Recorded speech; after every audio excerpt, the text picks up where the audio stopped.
E faltando 17 dias para o primeiro turno, as últimas pesquisas de intenção de voto para presidente da República indicam um cenário de certa estabilidade, de cristalização ali na disputa. Sobre esse assunto, a gente vai conversar agora ao vivo com o cientista político e professor da FGV, o Rafael Cortes. Rafael, bem-vindo mais uma vez ao Live CNN. Boa tarde.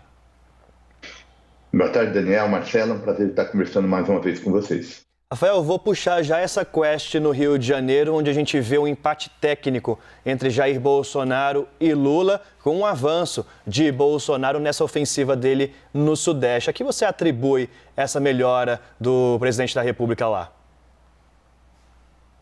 Acho que dois fatores principais, né, Daniel? O primeiro, o fato do bolsonarismo como um fenômeno político ter nascido naturalmente, ou está muito associado ao Rio de Janeiro, dado que foi ali que o presidente Bolsonaro construiu carreira política, enfim, parte dos seus filhos que já estão na vida política também o fazem pelo Rio de Janeiro, então é natural que o Estado aponte um bom desempenho da candidatura à reeleição. E, historicamente, o Rio de Janeiro também é um estado difícil para a entrada mais competitiva da esquerda e do PT, em particular. Isso muito por conta da realidade política local, né, o histórico que o partido foi fazendo alianças com outros candidatos ao longo do tempo, e aí o PT perdeu um pouco de força no Estado, tanto é que o representante da candidatura Lula nas eleições estaduais, né, nas eleições locais, no caso do Rio de Janeiro, é o Marcelo Freixo, que pertence, né, a uma outra legenda. Acho que isso olhando a questão local. Pensando num outro efeito que está por trás dessa melhora, é a estratégia de desgaste levada a cabo pela campanha de reeleição, de desgastar a esquerda, né, de trazer de novo um sentimento antipetista mais aflorado, e isso também ajudando a explicar o movimento no Estado e que, de alguma maneira, representam um movimento mais amplo no país como um todo. Rafael, a gente vê então agora a movimentação, né, dos candidatos, então dos primeiros colocados nas pesquisas. O ex-presidente Lula vai para o Sul conquistar mais votos, no lugar que o presidente Jair Bolsonaro está na frente em algumas pesquisas, em alguns institutos, e o presidente Bolsonaro vai para a região Nordeste, então, para tentar conquistar esses votos. Região Nordeste que é muito forte para o ex-presidente Lula. Esse movimento, ele é importante nesse momento? Ele chegou tarde? Como que isso pode se desenvolver? A gente tem aí 17 dias para as eleições. Olha, Marcelo, acho que a gente tem que olhar esses movimentos mais recentes à luz de como é que está o quadro da disputa nesse primeiro turno, né? Uma relativa estabilidade do voto, da intenção de voto no ex-presidente Lula, em torno de 45, enfim, claro que tem uma variação com pesquisa, e a candidatura à reeleição ganhando força, tá?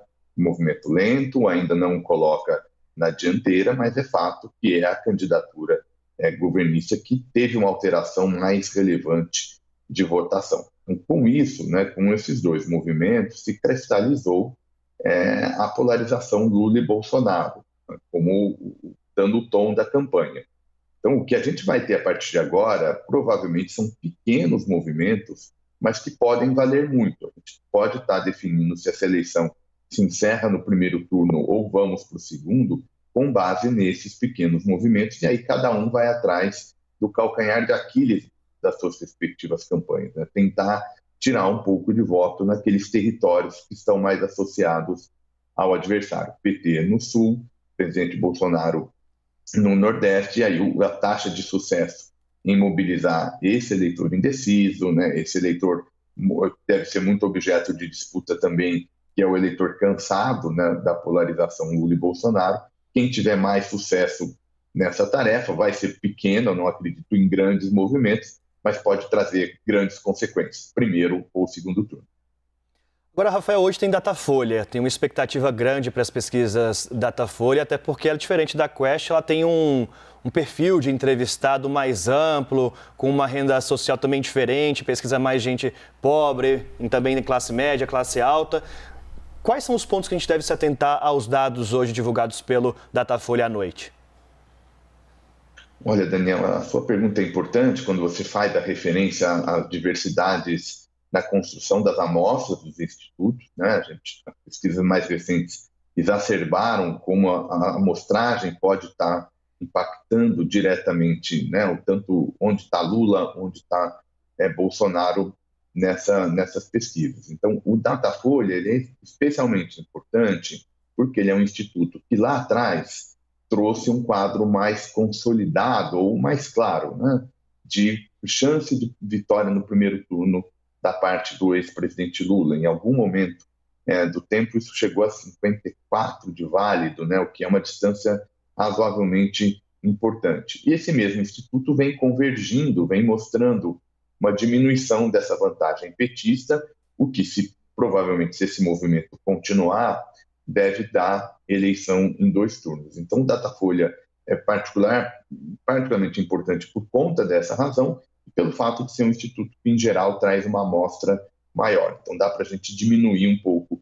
essas incertezas, embora, Daniel e Marcela, acho que a gente vai seguir com esse problema de saber onde está, tanto a margem de Lula quanto a margem de Bolsonaro até o final. Até porque vocês estavam conversando um pouco antes da minha entrada sobre o eleitor fazendo o voto, fazendo a colinha lá do voto, em que momento que ele se define. A gente tem um voto que vai ser definido muito às vésperas da eleição. Então, acho pouco provável que a gente chegue no primeiro turno com alguma convicção se a gente está indo para o primeiro ou para o segundo turno.